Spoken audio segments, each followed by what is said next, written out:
இந்த மாதிரி வெள்ளையாக முறுக்கு சுட்டுறதுன்னா எப்படின்னு பார்ப்போமா? வாங்க. முறுக்கு மாவு அரைச்சிட்டு வந்தோடனே முறுக்கு மாவு, தேங்காய் பால், உப்பு, கருப்பு எள், ஓமம், பெருங்காயத்தூள் போட்டு முறுக்கு மாவு பிசையணும். மாவுக்கு தேவையான உப்பு போட்டுக்கணும்.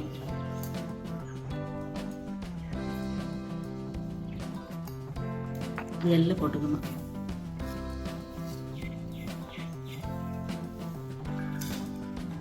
கொஞ்சம் ஓமம் போட்டுக்கணும்.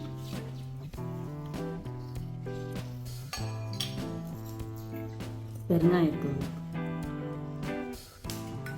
இதெல்லாம் போட்டு நல்லா அப்படி கையால் கிளறிட்டு எண்ணெய் சூடு பண்ண கொஞ்சம் ஊற்றிக்கணும்.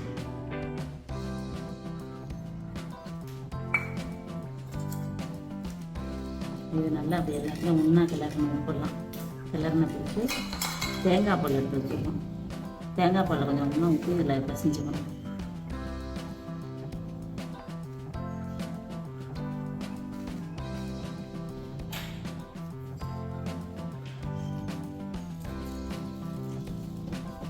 தேங்காய் பால் கொஞ்சம் பத்தலைன்னா தண்ணி ஊற்றி வந்துக்கலாம். ஒரு தேங்காய் பால் எடுத்து ஊற்றினா போதும். இந்த மாதிரி மாவு ஊற்றி வச்சிடணும். பிசைஞ்சு ஊற்றி வச்சுட்டு அப்புறம் புளிய வேண்டியதுதான். மாவு பிசைஞ்ச மாவு உரலில் வச்சு இப்படி இது மாதிரி புளிஞ்சு எண்ணெய் காஞ்சோன்னா அதில் போட்டு எடுத்துடணும்.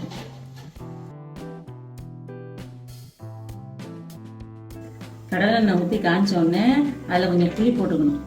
புளி போட்டு அப்போ தான் பொங்கி வராமல் இருக்கும்.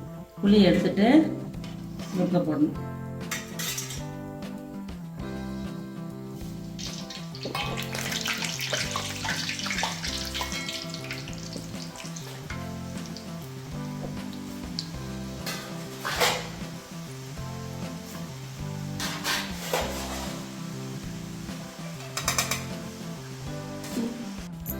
நல்லா பரட்டி விட்டோன்னே வெந்துடும். வெந்தோடனே இப்படி எடுத்துடணும்.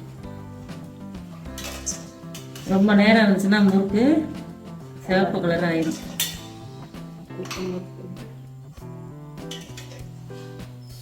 தேங்காய் பால் முறுக்கு எவ்வளோ மொறுன்னு சாப்பிட்டா இருக்குங்களா?